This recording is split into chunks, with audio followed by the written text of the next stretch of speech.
1월 달을 시작의 달이라 합니다. 그러나 얼마나 세월이 빠른지 1월 달도 다 가고 마지막 주일을 맞이한 것 같습니다. 마지막 주일을 맞이하면서 오늘 이 본문의 제목을 지나보지 못한 길이라, 오늘 4절에 있는 말씀을 주제로 해서 하나님이 2019년도를 출발하게 하셨는데 1월달 무수히 빠른 세월을 지났지만은 다시 한 번 더 되새김하면서 앞으로 우리가 살아가는 우리 인생길은 우리가 한 번도 가보지 못한 길이라는 겁니다. 그럴 때에 오늘 이 본문을 한번 우리 삶에 적용시켜서 정말 2019년도뿐만 아니라 우리 인생을 어떻게 계획하고 살 것인가, 어떻게 하는 것이 진짜 하나님의 성도의 삶을 살 것인가 하는 것을 말씀을 통해 나누어 보기를 원합니다. 오늘 본문을 보면 이스라엘 백성은 40년의 광야 생활을 이제 다 거치고 가나안 땅을 바라보고 오늘 이제 요단강 앞에 왔어요. 그러면서 이제 4일 동안 그곳에 머무르게 되는 과정을 거치고 이제 요단강을 건너게 되는, 그러면서 그 요단강을 하나님 은혜로 건너게 되는 과정이 자세하게 기록이 되어 있습니다. 그러면서 오늘 여호수아는 어떻게 보게 되면 모세가 이미 하나님 나라로 가고 이스라엘 백성에게는 모세 같은 지도자 참으로 상상만 해도 그립고 간절했을 것입니다. 그럼에도 불구하고 여호수아를 통해서 이제 건너야 되는 그 요단강 앞에, 근데 오늘 본문이 뭐라 그래요? 지나보지 못한 길이라, 한 번도 가보지 못했다는 거예요. 그런 길을 지금 건너게 된다고 그렇게 말씀을 하고 있습니다. 요단강은 건기 때, 그러니까 평상시에는 그렇게 힘든 강이 아니에요. 그전 한 산폭이 좁은 지역을 가면 한 30m 정도밖에 안 된대요. 수심은 1m에서 한 2m, 뭐 만만하게 건널만 하죠. 수영을 하고. 근데 문제는 우기 때가 문제라요. 비가 오고 그럴 때가 문제라요. 그럴 때는 저 북쪽에 헐몬산에 얼음들이 녹아가지고 노도같이 얼음물이 쏟아지고 하늘에는 천둥 번개가 치면서 비가 무수히 내리는 그런 계절을 우기라고 합니다. 그때가 되면 요단강 물은 측량할 수 없도록 불어나는 거예요. 폭이 200m에서 어떤 데는 1000m까지 이렇게 물이 꽉 찬대요. 수심은 말할 수 없이 깊어서, 그리고 굉장히 빨리 내려간다는 거예요. 오늘 이스라엘 백성들이 요단강 앞에 왔습니다. 이때가 어느 때일까요? 오늘 15절은 이렇게 기록을 해요. 요단이 곡식 거두는 시기에는 항상 언덕에 넘치더라. 곡식 거두는 시기라는 거예요. 한 4월 달에서 한 5월 달 요때입니다. 그러니까 우기지요. 물이 항상 넘치는, 헐몬산에서 노도같이 내려오는, 얼음이 녹아서 내려오는 황토물이 가득 채워진, 그러니까 이스라엘 백성의 힘으로는 도저히 건널 수 없는 불가능한 강이라는 거예요. 근데 과거에 이스라엘 백성은 홍해를 건넌 경험이 있습니다. 모세를 통해서 정말 하나님 은혜로 홍해를 건넜습니다. 근데 지금은 어땠습니까? 홍해를 건넜던 그때의 1세대는 다 죽고 없습니다. 위대한 지도자 모세도 죽고 없습니다. 여기에는 지금 여호수아 갈렙만 1세대 딱 2사람밖에 없습니다. 과거에 홍해를 건넜던 경험은 사실은 백성에게는 아무도 없는 것입니다. 그런데 성경이 구체적으로 말합니다. 한 번도 지나보지 못한 길이라고 그렇게 기록을 하고 있습니다. 정말 이들에게는 한 번도 가보지 아니하고 넘어보지 못한 갈라보지 못한 그런 요단강이 오늘 그들 앞에 닥쳐진 것을 보게 됩니다. 어떻게 건너겠습니까? 그들이 이성적으로나 그들이 어떤 방법으로도 그들은 정말 불가능하고 도저히 건널 수 없는 그런 강인 것을 우리에게 보게 됩니다. 여러분, 우리 인생길이 그런 것 같습니다. 평상시에는 괜찮아요. 그런데 정말 내 힘으로 감당하지 못하는 숱한 어려운 문제들, 환경이 우리에게 주어질 때가 있습니다. 우리 교회 성도들 중에는 연세가 많은 분들이 많습니다. 하룻밤 자고 났더니 이상한 일이 생기는 겁니다. 몰랐는데 검진을 받아봤더니 하루아침에 내 몸이 무너질 수밖에 없는 어려움이 나에게 닥쳐오게 됩니다. 인간은 이런 존재인 것입니다. 요단강 같은 정말 가나안 땅, 젖과 꿀이 흐르는 땅이라고 그랬습니다. 하나님이 그들로 하여금 붙여준 땅이라고 그랬습니다. 그들이 가야 될 땅은 요단강이 아니고 가나안 복지죠. 그런데 문제는 자기들이 지금 당장 부닥친 요단강이라는 그들의 힘으로는 넘을 수 없는 강이 그들을 기다리고 있었다고 말씀을 합니다. 4절에 보면 그렇지만 그들은 정말 하나님의 백성이기에 요단강을 건너서 그들은 충분히 가나안 땅으로 갈 수 있다고 성경이 오늘 기록을 하는데 어떻게 기록을 하고 있습니까? 하나님이 행할 길을 알려준다 그랬습니다.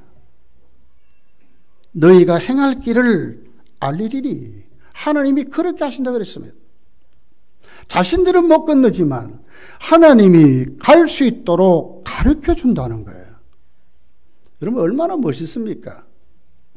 우리에게 닥쳐진 수많은 어려운 문제가 있지만, 다가오지만, 시험도 다가오고 환난도 다가오고 내가 감당하기에는 수도 없는 어려움들이 우리 삶에 부딪히지만 성경이 뭐라고 합니까? 요단강도 문제가 안 된답니다. 하나님이 행할 길을 우리에게 알려준다고 말씀하기 때문에 하나님이 알려주시기만 하면 요단강은 반드시 건널 수 있을 뿐만 아니라 가나안 땅에 가도 그들은 정말 하나님의 백성으로 살 수 있다고 그렇게 말씀을 하고 있는 것입니다. 오늘 이 말씀을 더하면서 저는 여러분에게 세 가지 방법을 가르쳐 드리려고 합니다. 첫째, 오늘 한 번도 지나보지 못한 길이고 한 번도 가보지 못한 땅입니다. 앞으로 어떤 일이 벌어질지도 모르지만 오늘 본문은 이렇게 1절서 4절에 정확하게 기록하기를 반드시 법궤에 앞서가지만 아니하면, 법궤를 뒤따라가기만 하면, 법궤의 인도를 따라가기만 하면 요단강을 건널 수 있다고 말씀하고 있습니다. 1절서 4절까지의 내용을 우리 같이 한번 읽어봅시다. 1절서 4절까지입니다. 시작. 또 여호수아가 아침에 일찍 일어나서 그와 모든 이스라엘 자손들과 더불어 시딤에서 떠나 요단에 이르러 건너가기 전에 거기서 유숙하니라. 사흘 후에 관리들이 진중으로 들어다니며 백성에게 명령하여 이르되 너희는 레위 사람 제사장들이 너희 하나님 여호와의 언약궤를 매는 것을 보거든 너희가 있는 곳을 떠나 그 뒤를 따르라. 그러나 너희와 너희 그 사이 거리가 2000규빗쯤 되게 하고 가까이 하지 말라.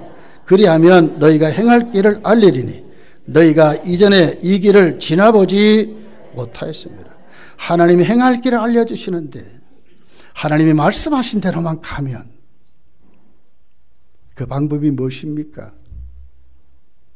제사장들이 법궤를 메고 요단강에 발을 들여놓을 때에 가까이 하지 말고 뒤따라가는데 2000규빗집 따라가서 따라가기만 하면 하나님이 그 길을 알려준다는 거예요. 이게 첫 번째 방법입니다. 뒤따라가는 것입니다. 가까이 하지 않지만 그러나 따라가야 하는 것입니다. 여러분, 오늘 본문에 기록된 언약궤는 무엇입니까? 오늘 그 언약궤를 여호수아는 이렇게 기록을 합니다. 하나님 여호와의 언약궤라고 말하고 있습니다. 3절에 있습니다. 하나님 여호와의 언약궤라. 그냥 상자가 아닙니다. 언약궤인데 그 박스는 하나님 여호와의 언약궤랍니다. 우리에게 뭘 얘기할까요? 하나님을 상징하는 것입니다. 하나님의 임재를 상징하는 것입니다. 하나님은 아니지만 하나님을 보여주는 예표라고 하는 겁니다. 쉽게 말하면 하나님이 가시는 것입니다. 언약궤를 메고 가는 거기에는 하나님이 임재하셔서 하나님이 가시는 것입니다. 뭐라 그럽니까? 가까이 하지 말랍니다. 여러분 우리 잘 알지 않나요? 언약궤는 어디에 있었습니까? 성전 지성소에 있었습니다. 아무도 들어갈 수 없습니다. 보지도 못합니다. 만지지도 못합니다. 운반할 때는 레위 지파 제사장들이 어깨에 메고 가야 합니다. 그래서 오늘 본문에 메거든 이렇게 말했어요. 하나님이 임재하신 곳이기 때문에 그렇습니다.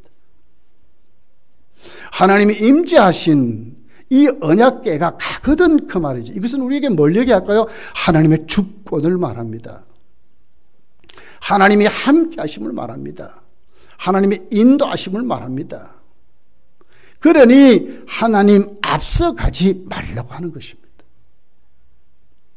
올해 우리가 정말 우리에게 수많은 어려움들이 올다 할지라도 요단강이 기다리고 가나안 땅에 들어가 수많은 가나안 7족이 기다린다 할지라도 그들이 이길 수 있고 요단강을 건널 수 있는 비결의 첫째가 뭡니까? 하나님 앞서가지 말아라. 하나님 인도함을 받아라. 하나님을 인정해라. 하나님의 주권을 시인해라 하는 말씀을 지금 우리에게 하고 있는 것입니다. 언약궤는 대제사장만이 들어가 보는데 1년에 딱 하루 한 번입니다. 대속죄일에 대제사장만이 들어갈 수 있었어요. 이 같은 하나님 앞서가지 말라 하는 것을 우리에게 말씀을 하고 있습니다. 솔로몬은 그의 잠언에서 이렇게 말씀을 했습니다. 잠언 3장 5절 6절에 있는 말씀입니다. 너는 마음을 다하여 여호와를 신뢰하고 내 명철을 의지하지 말라. 너는 범사의 그를 인정하라. 그리하면 내 길을 지도하시리라 그랬습니다. 우리가 하나님께 지도받을 방법이 뭡니까? 내가 아니라 하나님을 시인하는 것입니다. 하나님이 인정하는 것입니다. 하나님 앞에 내 자리를 내려놓고 사는 것입니다. 하나님 뒤를 따라가는 것입니다. 좀 똑똑하다고요? 아니죠. 내 명철을 의지하지 말라고 그렇게 말했습니다. 하나님만이 전지전능하신 분입니다, 여러분. 얼마나 우리가 사실 하나님 앞에 무지한데요. 우리가 알면 얼마나 여러분 압니까? 나이가 들어가면요, 자꾸 여러분 안 잊어먹습니까? 아는 것도 일어나가 단어도 생각 안 날 때가 많잖아요. 우리 다 이런 존재입니다. 근데 지금도 하나님은 어떻게 돼요? 우주 전체를 만드셨습니다. 그리고 우주 전체를 지금도 한 번도 실수 없이 하나님 운행하고 다스리고 섭리하신 하나님이십니다. 이 하나님 앞에 여러분 우리 인생길을 어떻게 내려놓고 살아야 할 것인가? 요단강이 문제가 아니에요. 문제가 아니에요. 문제는 내가 하나님을 시인하지 않는 데 문제예요. 하나님을 인정하지 않는 데 문제예요. 하나님 뒤를 따라가지 않는 게 문제예요. 하나님의 인도를 받지 않는 것이 문제라고 하는 것입니다. 예레미야 선지자는 예레미야 17장 5절서부터 이렇게 기록을 합니다.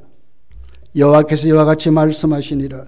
무릇 사람을 믿음의 욕심으로 자기 힘을 삼고 마음이 여호와께서 떠난 그 사람은 저주를 받을 것이라. 그는 사막의 떨기나무 같아서 좋은 일이 오는 것을 보지 못하고 영적으로 눈이 다 감겼고 인생의 눈이 감겼습니다. 광야, 간조한 곳, 건건한 땅, 사람이 살지 않는 땅에 살리라. 큰 소리 쳐봐야 외롭고 고독하게 산다는 거예요. 7절에 보니까 그러나 무릇 여호와를 의지하여 여호와를 의뢰하는 그 사람은 복을 받을 것이라. 인생이 역전이 되는 것입니다. 그는 물가에 심어진 나무가 그 뿌리를 강변에 뻗치고 더위가 올지라도 두려워하지 아니하며 그의 잎이 청청하여 가무는 해에도 걱정이 없고 결실이 그치지 아니함 같으리라. 나무가 물가에 심어졌답니다. 가뭄에도 걱정이 없습니다. 산천초목이 다 메말라도 걱정이 없습니다. 그러나 하나님의 떠난 인생은 뭡니까? 광야의 메마른 땅에 심어진 것 같다는 거예요. 바짝 마른 곳에서. 그 인생은 결국 저주를 받는다고 말씀을 합니다. 그런데 하나님을 시인하고 하나님을 의지하고 하나님을 따라가는 우리는 복이 있다고 말씀하는 것입니다. 어떻게 다시 시작하고 살아야 되겠습니까? 오늘 하나님이 그들에게 명령하기를 법궤를 앞서가지 말아라. 제사장들이 그 법궤를 메고 요단강에 발을 들여놓으면 가까이 하지 말고 2,900이 떨어져라. 한 900m 정도 되는 거리지요. 그 사이를 버려두고 그렇게 뒤를 따라가라고 구체적으로 기록을 하는 것입니다. 예수님은 요한복음 15장 5절에 이렇게 말씀했습니다. 나는 포도나무요 너희는 가지라. 그가 내 안에 내가 그 안에 거하면 사람이 열매를 많이 맺나니 나를 떠나서는 너희가 아무것도 할 수 없습니다. 열매 맺고 싶으면, 결실하고 싶으면, 정말 인생을 진짜로 성공하고 싶으면 예수님 안에 살으라는 거예요. 주님을 시인하고 주님 모시고 주님 중심으로 살아가라는 거예요. 왜요? 주님을 떠나서는 아무것도 할 수 없다고. 아무것도 할 수 없다고 말하는 것입니다. 오늘 본문이 하나님을 어떤 분이라고 소개합니까? 11절 이렇게 기록합니다. 보라, 온 땅의 주의 언약궤가 너희 앞에서 요단을 건너가르니. 온 땅에 뭐라고요? 주라 그러잖아요. 13절에 보니까 온 땅의 주 여호와의 언약궤를, 하나님이 어떤 분은 온 땅의 주인이라는 거예요. 전지전능하십니다. 온 땅을 관장하시는 주인 되신 하나님이심을 말씀하는 것입니다. 우리는 과거와 현재는 조금 분별할 수 있어요. 그렇지만 현재도 사실은 어떻게 될지 모르지요. 미래는 더욱더 그럽니다. 그런데 하나님은 어떻습니까? 역사의 주관자이십니다. 과거에도 계셨고 현재도 계시고 앞으로 미래에도 계시는 알파와 오메가가 되시는 온 땅의 주인이시라 하는 것입니다. 여러분, 우리 가정도 사실요 똑바로 못 다스리잖아요. 부모님들이요 여러분의 자녀들 의도하는 대로 여러분 됩니까? 하나님은 어떤 분이에요? 비교할 수 없는 분이에요. 왜 하나님 뒤따라가야 합니까? 왜 하나님을 시인해야 합니까? 왜 하나님의 인도 따라 살아야 합니까? 그분만이 온 땅의 주인이시고 전능하신 못할 것이 없는 하나님이시기 때문에 그렇습니다. 이걸 인정하고 그렇게 살아가라는 겁니다. 고린도전서 1장 25절에 보니까 바울은 이렇게 말씀합니다. 하나님의 미련함이 사람의 지혜보다 낫고 하나님의 약하심이 사람보다 강하리라고 그랬어요. 하나님이 좀 미련하게 보이는 것 같아도 사람의 지혜보다 낫다는 거예요. 비교할 수 없다는 거예요.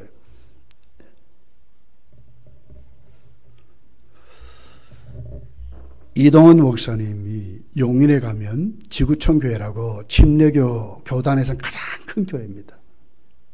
그 교회를 개척할 때의 이야기입니다. 믿음으로 사는 모험 인생이라는 책에 기록되어 있는 내용입니다. 미국 워싱턴에서 목회를 했습니다. 그러다가 기도하다가 고국으로 돌아갈 간절함이 생겼습니다. 그래서 이제 대한민국에 와서 그가 이제 교회를 개척하려고 하는데, 그를 알고 그를 지지하고 그를 기도해 줬던 분은 전부 강남의 부자들이었어요. 그래서 서울 강남에 개척하려고 이것저것 찾아다니는데 개척할 장소가 생기지 않는 거예요. 아무래도 안 되는 거예요. 그러다가 이제 기도하다가 용인 수지에 테이프, 여러분 그 녹음 테이프 있잖아요. 그거 만드는 공장, 이 6층 건물인데 5층에 건물이 났다 하는 소식을 자기 지인이 이제 가르쳐 주는 거예요.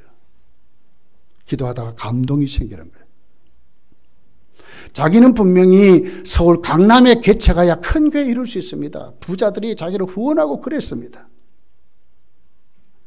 만약에 용인으로 가면 아무것도 안 됩니다. 죽도 밥도 안 됩니다. 지금도 그렇지만 누가 거기까지 따라올 것입니까? 그런데 믿음으로 기도하다가 하나님이 그에게 음성을 들려주는 거예요.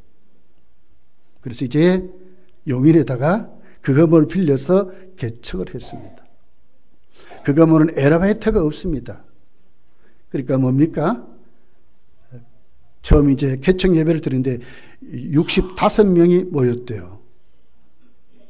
그때부터 그들이 이제 그 건물을 올라가면서 교회로 예배드리러 올라가면 저 높은 곳을 향하여 찬송하며 올라갈 정도로 힘들고 어려웠다는 거예요. 그는 그 책에 이렇게 고백했습니다. 만약 그때 내가 내 욕심으로 사람을 의지하고 개척을 했다면 이렇게 큰 교회를 이룰 수 없었다. 하나님이 감동 주시는 대로, 하나님이 하게 하시는 대로 내가 앞서가지 아니하고 하나님 뜻에 순종했더니 오늘날 하나님이 나를 이렇게 쓰셨다는 거예요. 여러분, 그렇습니다. 우리 인생길을 아무도 가보지 않는 길을 앞으로들이 살아가야 합니다. 중요한 것이 있습니다. 오늘 우리에게 그 길을 건너가는데 하나님이 함께하면, 우리를 알게 하면 반드시 그 길을 넘을 뿐만 아니라 정말 행복한 삶을 살게 되고 성도의 삶을 살게 되는 겁니다. 어떻게 해야 됩니까? 하나님을 인정하고 시인하는 것입니다. 하나님 앞서가지 아니하고 하나님께 지혜를 구하고 하나님의 권능을 구하고 하나님의 함께 하심을 구하고 살 때에 오늘 그에게 하나님은 반드시 건너게 하신다고 말씀하는 것입니다. 올 한 해 여러분 다 오늘도 이 말씀에 귀를 기울여서 하나님을 인정할 줄 아는, 하나님의 주권을 내 자리에 하나님 내가 주 뜻대로 따라가겠습니다 할 수 있는 믿음으로 여러분 세워지시기를 예수님 축복합니다. 두 번째는, 그러려면 하나님이 함께 해야 되잖아요. 하나님 뒤따라 가려면 준비가 돼 있어야 되잖아요. 오늘 5절에 이렇게 기록을 합니다. 여호수아가 또 백성에게 이르되 너희는 자신을 성결하게 하라. 여호와께서 내일 너희 가운데 기할 일들을 행하시리라. 뭐부터 해야 돼요? 아직 요단강을 안 건넜습니다. 제사장이 법궤를 메고 요단강에 발을 안 들여놓았습니다. 먼저 해야 될 것이 있습니다. 그것이 뭡니까? 영적인 준비였습니다. 하나님이 함께하는 자도의 모습을 갖추는 삶이었습니다. 너희는 자신을 성결케 하는 것이 그들에게 먼저였다고 말씀을 하고 있는 것입니다. 여러분, 성도의 삶은 우리가 우리 자신들을 가만히 비춰보면 이것은 육신적인 삶이 아니라 영적인 전투하는 삶을 우리가 지금 살아가고 있습니다. 그래서 성도의 삶을 영전이라고 합니다. 바울 사도는 어디까지 말했나요? 전신갑주를 입으래요. 하나님이 함께하는 사람,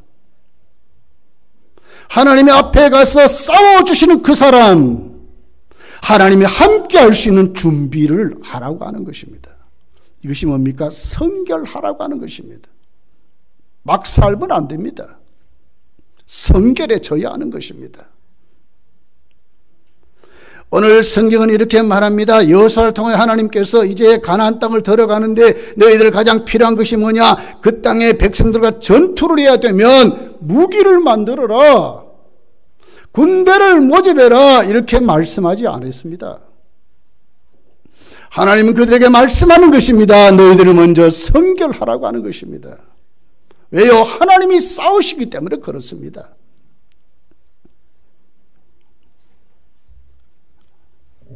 모세를 보면 모세가 맨 처음에 하나님께 부름받는 장면이 있습니다.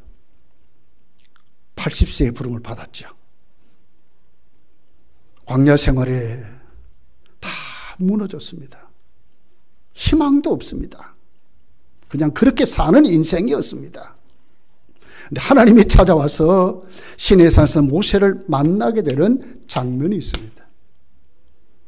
출애굽기 3장 4절에 보면 두 번이나 하나님 부르는 모세야 모세야 그랬습니다. 그런데 이상한 일이 있습니다. 모세야 모세야 불러놓고 가까이 오지 말랍니다. 앞뒤가 안 맞지 않습니까? 부르면 오라고 해야 되는데 가까이 오지 말라고 합니다. 5절에 보면 뭐라 합니까? 네 발에 신을 벗으라고 말합니다. 이건 오늘 우리에게 뭘 얘기합니까? 너 자신이 하나님 앞에 성결하라, 준비하라고 하는 거죠. 육적으로 막 사는 인생이 아니라, 이것저것 막 다니며 사는 사람이 아니라, 아무거나 막 하는 사람이 아니라, 이제는 이 발에 신을 벗으라는 게 복종하라는 겁니다. 하나님이 쓰시기에 합당한 사람의 자격을 갖추라고 말하는 겁니다. 왜 가까이 하지 말라고 그랬습니까? 이 땅은 거룩한 땅이랍니다. 하나님이 계신 곳은 거룩하다고 말하는 겁니다. 이 성결입니다, 여러분. 구별될 인생입니다. 깨끗하게 씻음받은 인생입니다. 세상 사람과 다른 인생을 살아가는 사람들이 성결한 하나님의 백성이라고 말씀하는 것입니다. 요단강을 앞에 둔 이스라엘 백성들에게 너희들 먼저 성결하고 한 이유는 이제 진짜 하나님 백성의 자격을 갖추라고 말씀하는 것입니다. 출애굽기 19장 10절 11절에 가서 보면 이스라엘 백성들이 모세를 통해 이제 뭘 받습니까? 십계명과 율법을 받게 됩니다. 그럴 때 하나님은 이스라엘 백성들을 이렇게 하라고 명령합니다. 여호와께서 모세에게 이르시되 너는 백성에게로 가서 오늘과 내일 그들을 성결하게 하고 그들에게 옷을 빨게 하고 11절에 보니까 준비하게 하여 셋째 날을 기다리게 하라.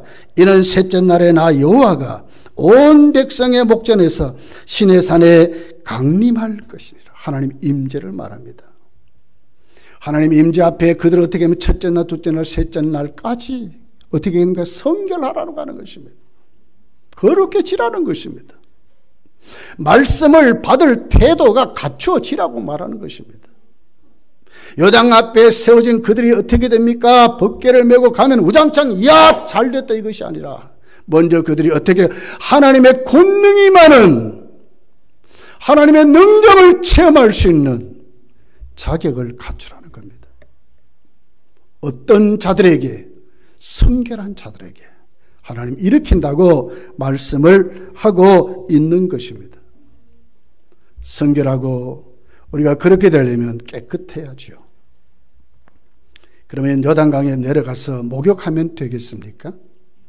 그렇게 해서 되는 게 아니죠. 영적으로 하나님 앞에 자격이 있는 사람이 되라고 하는 것입니다. 그러려면 두 가지 준비가 필요합니다. 하나는 먼저 마음의 청소가 일어나야 합니다. 불순종하고 교만하고 목이 곧었던 그들이 이제는 그들의 마음이 깨어지고 부서지는 회개 운동이 일어나야 합니다. 그릇된 길, 막된 길을 살아가던 그들이 그 죄악된 길에서 돌아서야 되는, 그들의 마음이 먼저 준비될 수 있는 것으로 먼저 그들이 세워지는 것이 먼저인 것입니다.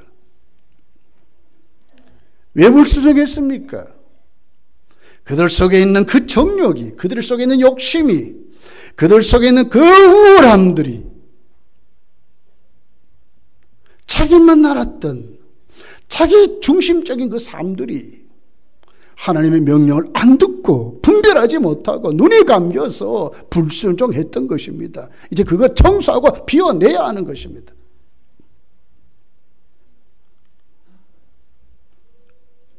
요한일서 1장 8절부터 보니까 이렇게 기록합니다. 만일 우리가 죄가 없다고 말하면 스스로 속이고 또 진리가 그 속에 있지 아니할 것이라. 죄 없다고 말하면 그 속에 하나님의 진리가 없대요.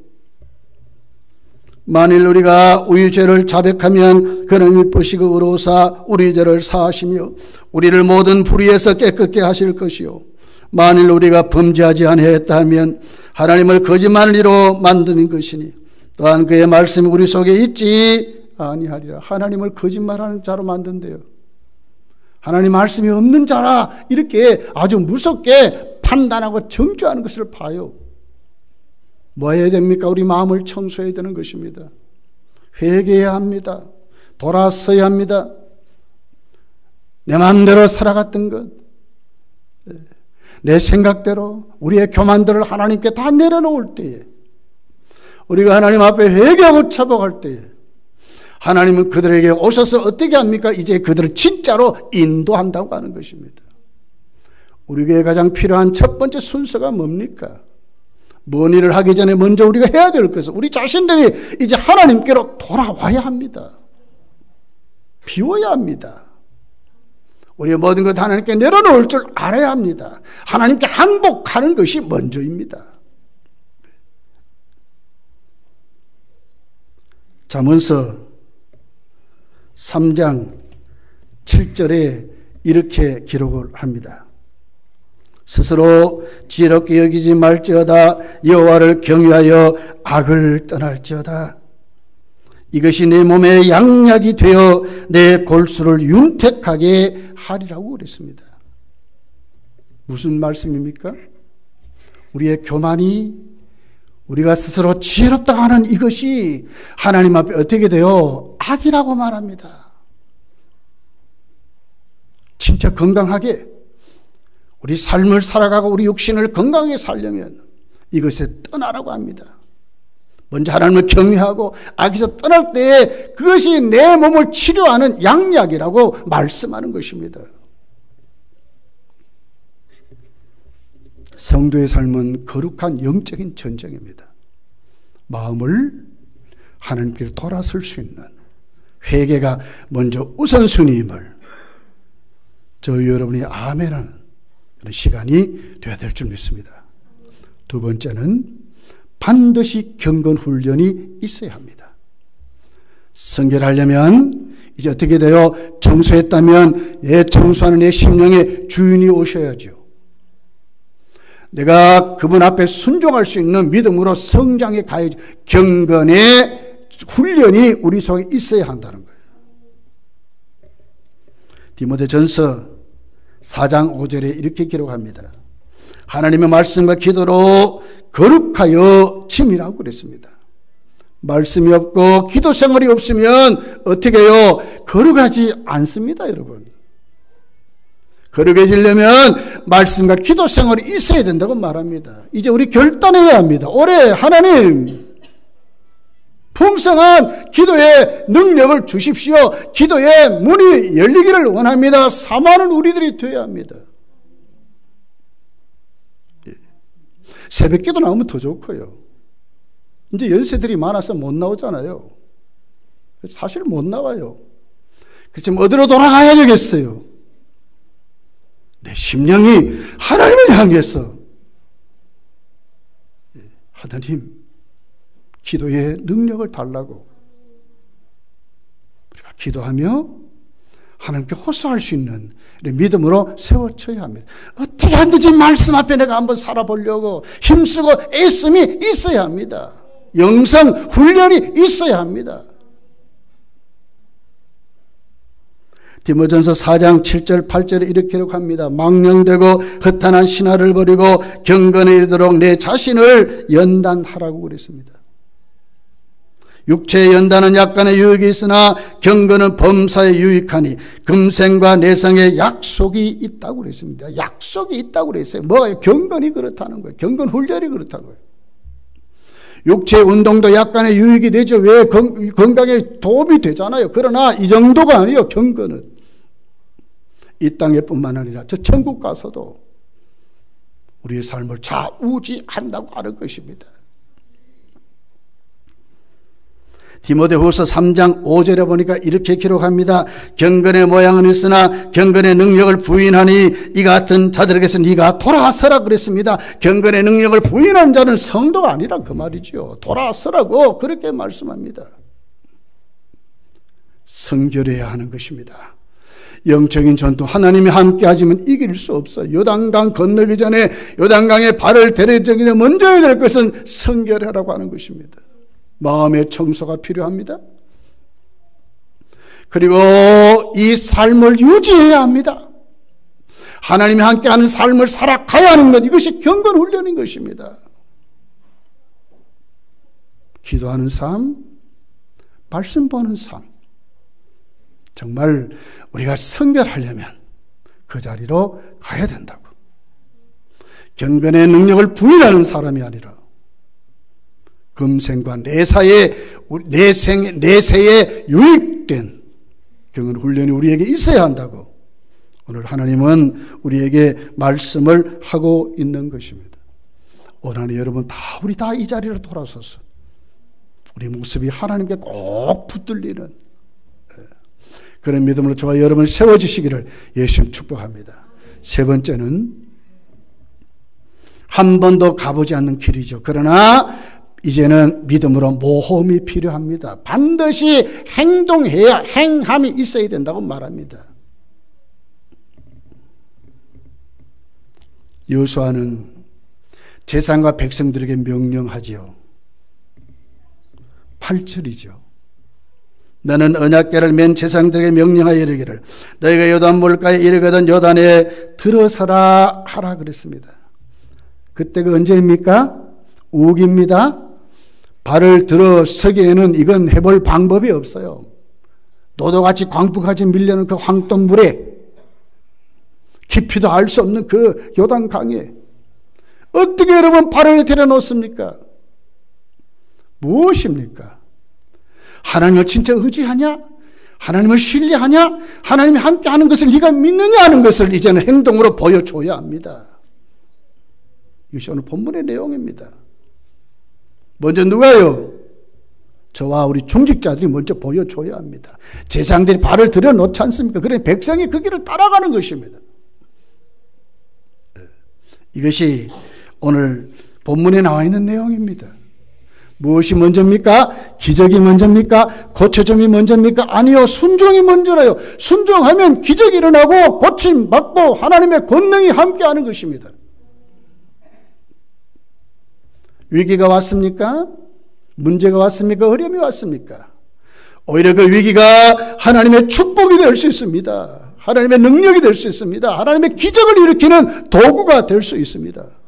중요한 것은 이제는 실천으로 옮겨 살아야 한다는 거예요. 그 자리에 주저앉지 말고 결심만 하지 말고 그렇게 살아가라고 말씀하는 것입니다. 오늘 본문 14절서 17절에 있는 내용입니다. 백성이 요단을 건너려고 자기들의 장막을 떠날 때 제사장들은 언약궤를 메고 백성 앞에 나아가니라. 요단이 곡식 거두는 시기에는 항상 언덕에 넘치더라. 궤를 맨 자들이 요단에 이르러 궤를 맨 제사장들이 발이 물가에 잠기자 곧 위에서부터 흘러내리던 물이 그쳐서 사르단에 가까운 매우 멀리 있는 아람 성읍 변두리에 일어나 한 곳에 쌓이고 아라바의 바다 여매로 향하여 흘러가는 물은 온전히 끊어지매 백성이 여리고 앞으로 바로 건널세. 여호와의 언약궤를 맨 제사장들은 요단 가운데 마른 땅에 굳게 섰고 그 모든 백성이 요단을 건너기를 마칠 때까지 모든 이스라엘은 그 마른 땅을 건너갔더라고 그랬습니다. 어떻게 했다고요? 발을 들여놓을 때. 백성은 누구를 신뢰해요? 제사장들을 신뢰해서 하나님의 명령을 따라서 순종할 때에 요단강이 갈라졌다고 말합니다. 어디까지 갈라졌습니까? 여리고 맞은편까지 갈라져서 그들은 맨발로 건너서 여리고 맞은편을 건너갔다고 오늘 성경이 말씀하고 있습니다. 여러분, 12년 동안 혈류병으로 앓았던 여인을 한번 자세히 보십시오. 마가복음 5장 25절 써 있던 내용입니다. 12회를 혈류증으로 알아온 한 여자가 있어 많은 의사에게 많은 괴로움을 받았고 가진 것도 다 허비하였으되 아무 효험이 없고 도리어 더 중하였던 차에 예수의 소문을 듣고 무리 가운데 끼어 뒤로 와서 그의 옷에 손을 대니 옷에 손을 댔습니다. 상태가 어떻습니까? 많은 의사들 찾아다니고 이것저것 다니면서 어떻게 다 잃어버렸습니다. 절망으로 꽉 채워졌습니다. 그런데도 예수께 와서 그 옷가에 손을 댔습니다. 어떻게 왜 손을 댔습니까? 28절부터 있는 내용입니다. 이는 네가 그의 옷에만 손을 대어도 구원을 받으리라 생각함일러라. 이에 그의 혈류근원이 곧 마름에 병이 나은 줄 몸에 깨달으리라. 무엇이 먼저였어요? 옷에 손을 대는 것이 먼저였어요. 혈류병이 그쳐서 손을 댄 게 아니에요. 순종이 먼저입니다. 기적을 체험하고 싶습니까? 문제를 해결하고 싶습니까? 순종이 먼저입니다. 믿음이 먼저입니다. 행함이 먼저입니다. 야고보서 2장을 보세요. 기생 라합의 믿음을 소개할 때에 그의 믿음을 어떻게 칭찬합니까? 행함이 없는 믿음은 죽음이라고 하면서 얘를 기생 라합의 믿음을 들었습니다. 아직 여리고가 무너지지 않았습니다. 여리고성은 굳게 닫혔습니다. 이스라엘 백성은 어떻게 보면 여리고 군대에 비교하면 아무것도 아니에요. 어떻게 여리고성 사람들이 집니까? 그런데도 기생 라합이 어떻게 됐습니까? 두 정탐꾼을 숨겨줍니다. 그리고는 피할 길을 열어서 보내주게 됩니다. 이것을 성경이 말하는 것입니다. 바로 기생 라합의 그 믿음이 행함이 있는 믿음이라고 그랬습니다. 동족이 알려지면 그는 죽습니다. 그의 가족도 몰살당할 수밖에 없습니다. 그런데도 뭘 믿었습니까? 하나님이 오늘 이스라엘 백성을 통하여 오늘 또 가나안 땅에 들어온다는 소문을 듣고 오늘 기생 라합은 그걸 믿고 실천한 것입니다. 만약 두 정탐꾼을 여러분 숨겨주지 않았다면 어떻게 됐겠어요? 그거 잡혀 죽었을 겁니다. 근데 기생 라합의 그 행동이, 그 믿음이 두 정탐꾼을 살리고 그 온 가족이 구원을 받았다고 그랬습니다. 무엇이 먼저입니까? 믿음이 먼저고 순종이 먼저입니다. 기적이 먼저가 아니라고 하는 겁니다.